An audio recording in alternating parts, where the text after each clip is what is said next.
A made-up story to get a cheating wife back in my favor, and I was sitting in the Bennigans with my wife and my best friend, Ben. Ben and I had been friends for what seemed like forever, at least since 6th grade. After we finished eating, we were sitting around making small talk, and Ben asked me if I was going to our 20th grade reunion, to which I said no. "Hey, buddy, you really should go. It's awesome there." Why on earth would I go and meet these assholes? Most of them made my life miserable when I went to school with them. That's the beauty of it, buddy. You can go back and see what they've become. You didn't go back in 10th, so you missed some pretty good laughs. Remember Beverly Abeg, Miss Super Hot cheerleader who thought she was better than everyone else? She came to the reunion, really came. She had 250 in her if she was an ounce. It made me happy to see her like that. She'd turned me down for a date half a dozen times when we were in high school. I was tickled to death to be there with Marcia, his very attractive wife, in my arms. Billy Holbrook, star quarterback and Mr. Big Shot on campus, bald and with a beer belly you wouldn't believe. You gotta go, buddy. You should see what losers the people who humiliate you really are. I don't think so, Ben. I put all that behind me, and I think I like it better that way. Come on, buddy, forget about those assholes. You need to go back and rub their noses in it. You're successful, you've got a gorgeous wife, and you keep yourself in great shape. You're not Mr. Four-Eyed Nerd anymore. Come back, buddy, come back, flaunt it, and duck. That's not my style, Ben. Fine, then do it for me. What? When I came back for the 10th time, people asked about you, and I told them how great you were doing. I'm sure none of them believed me, so show them I'm not a liar. Then my wife Julie added, "You should go, Dave. It will help you deal with some of the things you've been carrying around in your head for so long." I didn't really want to do it, but Ben and Julie eventually wore me down and got me to agree to go.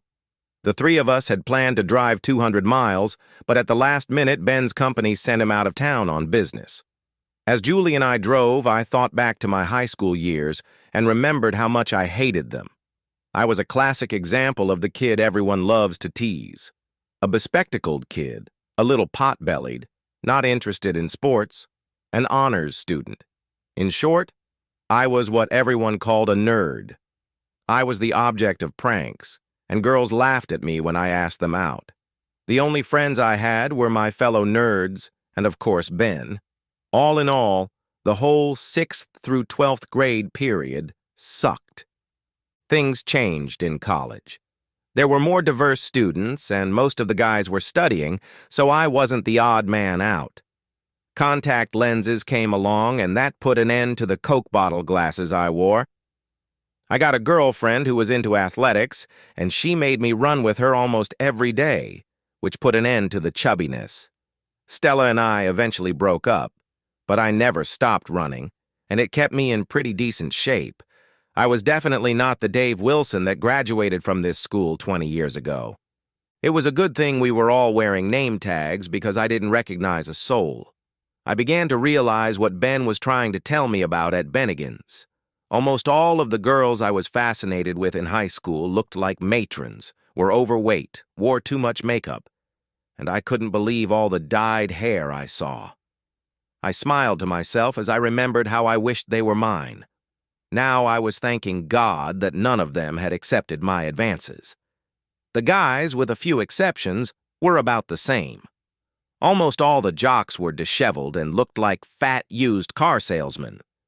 I was surprised to find that among those who had gotten through the years in decent shape were my fellow nerds. We all ended up at the same table and started comparing careers, goals, and whatnot. The nerds went to college, worked out, became successful, and like most successful people, concluded that it was good for them to look good, and that meant staying in shape. I looked at the only friends I had at this miserable school, and oddly enough, they all looked better than the guys who were the athletes and the most popular in school, and we all knew it. We sat around and looked at all the people who looked down on us and made our lives hell, and then had a good laugh about how things turned out. I was so engrossed in socializing with my old friends that I didn't pay much attention to Julie. She was being asked to dance by a few guys, and I lost sight of her. Looking around, I didn't see her and figured she must have gone to the ladies' room. I went back to talking, but after half an hour, I looked around again and still didn't see her. I left the group and went in search of her. I asked people if they had seen her, but no one had. Maybe it was my imagination, but I thought I saw smirks on several people's faces as I walked around looking for Julie. Finally, one girl told me that she thought she saw Julie leaving with Billy Mack and Bobby Joe Martin. I asked the girl if she knew where they might have gone, and the girl's face turned red and she turned away from me and said she had to go. I didn't think she even knew what she was talking about. Why would Julie leave with two guys? I walked back to the table I was sitting at, and as I passed another table, I heard a scrap of conversation. Bobby Joe had a party in room 623 and I tried to remember if there was more than one Bobby Joe in our class, and while I wasn't sure, I was pretty sure there was only one. Had Julie left for the party without telling me? Or had I been so engrossed in talking to my friends that I hadn't heard her? I didn't think she'd leave without telling me. Maybe she just got bored and went up to our room. Back at the table, I said goodbye to her, promised to keep in touch, and headed up to our room. Julie wasn't there. I picked up the phone and asked the desk to connect me to Bobby Joe Martin's room. When I was answered, I heard a noise in the background and asked for Bobby Joe.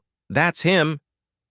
"This is Dave Wilson, Bobby Joe, and I'm looking for my wife. Someone said they thought she might have gone to a party in your room." "Yes, Dave, she's here. Room 623, come on up." And he hung up. I wasn't sure I wanted to party with Bobby Joe and Billy. While they weren't my tormentors in high school, they weren't what you'd call friendly either. The students stuck together and only a few of them tried to get to know us. Julie was at a party, so I had to go there. I knocked on the door of building 623 and was opened by a guy whose name tag said Jeff Lewis.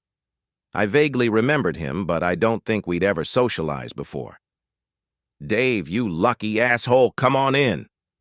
I walked through the door and the first thing I saw was Julie. She was lying on the bed, naked, and having sex with Billy. "What are you doing?" I yelled, and headed for the bed to shove Billy off of her. Hands grabbed me and pushed me down onto the chair with force, holding me there. "Sorry, kid. I was hoping you wouldn't mind," Bobby Joe said. For the first time, I noticed that there were 8 other men in the room besides Billy. I struggled to get up, and Jeff picked up Julie's bra from the floor and tied my hands behind my back with it, then ripped open the pillowcase and tied me to a chair. "Sorry about that, Dave," Jeff said, "but we don't want you to get hurt, which is exactly what will happen if you try to interfere." "Sorry, Dave," Bobby said to Joe. "Billy and I thought we could rip the piece off quickly and get her back to the reunion before you missed her. But some of those guys found out we had her and wanted to have sex with her too, and things got out of hand. You're lucky, asshole, to have her. She's just hot, and it was worth the wait." "What wait? What are you talking about?" "I waited 10 years for this, and all those 10 years I prayed you'd come back for the reunion and bring that cheating asshole with you." "What are you talking about?" When Ben came back for the 10th reunion, we had a drink and talked about women. He told Bobby Joe and me that your old lady was the best woman he'd ever had. The way he described her and what she did to him made me and Bobby Joe want to meet her. "He told you that? Ben told you he had sex with your wife?" "Said he'd been sleeping with her since before you were married and there was no way he could stop. That's how we got her here. Told her that if she didn't take care of us, Bobby Joe and I would make sure you found out about her and Ben. We got caught. If we'd brought her back downstairs, you'd never know, but we didn't. When it's over and you talk to her, she'll have to tell you because she can't yell about using it unless we snitch on her and Ben." I sat tied to a chair and watched 3 other men make love to Julie. Julie realized I was in the room. As soon as she was lifted into a sitting position, she saw me and her face lost color. I looked up at Jeff. "You can let me go. I've seen everything I want to see, and I want to leave." When I was untied, I stood up and headed for the door, and Jeff said, "We'll take care of her and make sure she gets back to your room safely." "Keep her, I don't care. I don't need a cheater." I went back to my room and gathered all my things, and then Julie's things. I took Julie's things to room 623, and when Billy opened the door, I handed him the bags and then headed to the front desk to check out and take the long way home. When I got home, there were 7 messages on my answering machine, all from Julie, and I deleted them without listening. My mood was just disgusting, so I called in sick to work on Monday. Julie called 6 times, and I either let the answering machine take the call or took the call myself and then hung up when I heard her voice. As it happened, I was home at 2 in the afternoon when Ben called.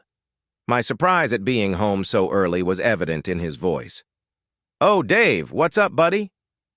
"Julie's not here, Ben." "Julie? Why would I call Julie?" "You tell me, Ben. Why would you call me at this time of day? I'm supposed to be at work, remember?" There was silence on the other end of the line. "Maybe you can reach her at the Hyatt, the hotel where the reunion was held. Try calling Bobby Joe's room. That's room 623.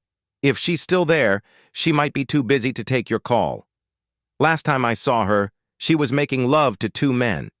Apparently, Billy Mack and Bobby Joe Martin were so fired up about what you told them at the 10th reunion, about how good my wife is in bed, that they had to try it for themselves.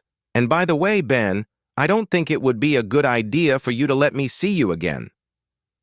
Over the next 3 days, the calls from Julie didn't stop, and I either deleted them from my answering machine or hung up.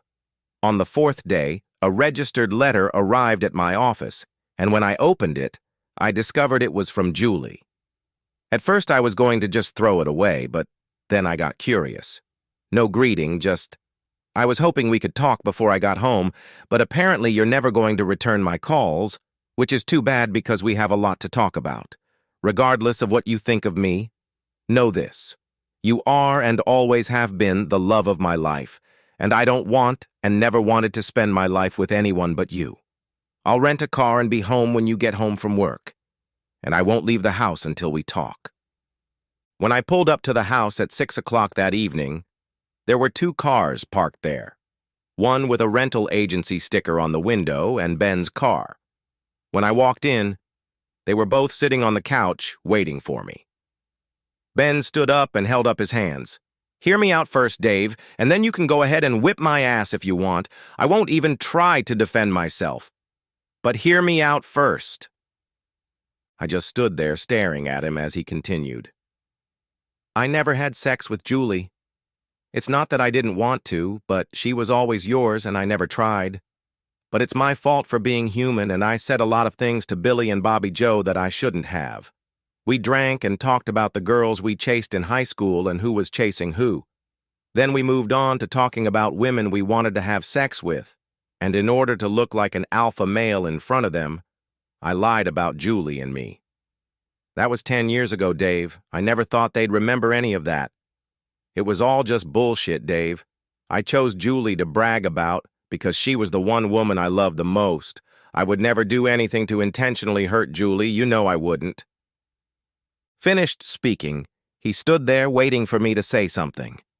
I just stared at him for a few seconds and then told him, "Just get out of here, Ben. Just leave." "I'm sorry, Dave. Honestly, I'm sorry." And he walked away. I walked over and sat down in the chair across from the couch and looked at Julie. There was a moment of silence, and then Julie said, "I'm sorry, Dave, but it wasn't my fault."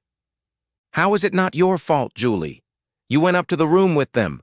What did you think the 2 men were going to do with you, play cards?" "I shouldn't have gone up to the room with them, and I know it now. I had too much to drink and wasn't thinking straight at the time. Billy and Bobby Joe told me what Ben had told them, and I told them they were wrong, that it was all nonsense. They said they had proof that he wasn't lying and said they would show it to me. I told them they couldn't have proof because it wasn't true, and then Billy said, 'All right, come upstairs. We'll show you.' I foolishly went up with them, and then as soon as I was in the room, they immediately started talking. 'Let's use that woman.' Julie, I was there. They tied me to a chair, and I had to sit there and watch while 9 guys had sex with you. If that was the use, you certainly didn't resist. How long have we been married, Dave? 15 years. In 15 years, haven't you noticed how responsive I am during sex? How many times have you wanted sex and I said no, that I didn't feel like it, and you still wouldn't back down? Did you ever notice that those times I tried to lie down and not give you pleasure? Did I succeed? No, you didn't. As soon as you started, my body reacted and you had me screaming within 2 minutes. Why did you expect things to be different just because men I wasn't married to started using me? I fought them, Dave. I fought them. I called them every bad name I could think of and they just laughed and kept having sex with me. I thought I was doing a pretty good job. She looked at me as if expecting me to say something, but I just sat there looking at her. You were there, Dave. Did you see the break in the action when my body might have come down from its high? And if you did see it, do you think it would have made a difference? I couldn't fight off Billy and Bobby Joe, so how could I fight off 9 of them? Even if they'd stopped to let me rest for an hour or two, they'd still get me going again all over again. I didn't do it on purpose, Dave. It's not my fault. I know I contributed by being stupid enough to go up to the room with them, but I only did it to refute their so-called evidence. When it was over, I couldn't even call the police to report the use because they videotaped me begging to have more sex. So there you go, Dave. I may have turned into a cheater for one night, but it was only because my body did what was natural for it to do. I wish I could go back and fix it, that I could go back and do things differently. I love you, Dave, and I always have. I hope and pray that you love me just as much, or at least enough to help us get through this. Finished, she sat back and waited to see what I would say. What could I say? It didn't matter how it happened. What mattered was that it happened. It happened, and I was forced to watch it happen. Okay, you didn't do it on purpose, but how am I supposed to live with that? How am I supposed to look at you every day? I have to live with the same memories. Yes, you lived with it, but you loved it. You may not have wanted to do it, but you did it, and your memories will be good. I'll always see you begging for sex, and I don't know if I can live with that. But we talked and talked, and Julie and I managed to repair the marriage, and it lasted another 3 years. One day I came home early from work and found her in our bedroom with Billy, while Ben was in the room. Julie had tried to talk me into buying a story about using, but in her hurry to get to sex, she had forgotten to reset the message on our answering machine. Julie, baby, what's up? Bobby Joe and I are in town and we're having lunch with Ben. Call us at 555-1333 and we can be with you in 15 minutes. Bobby Joe was telling me the truth at the reunion, and Julie and Ben got together and made up their story to get Julie back in my favor. I kicked her out of the house and haven't spoken to her in a year. She still calls me at least once a week, but I don't answer the phone. Once in a while, I get emails from her that I read just out of curiosity. She swears that she loves me and only me and that we can be together again. Like I said, I read them, but then I throw them away. The end. Subscribe to my channel. Thank you.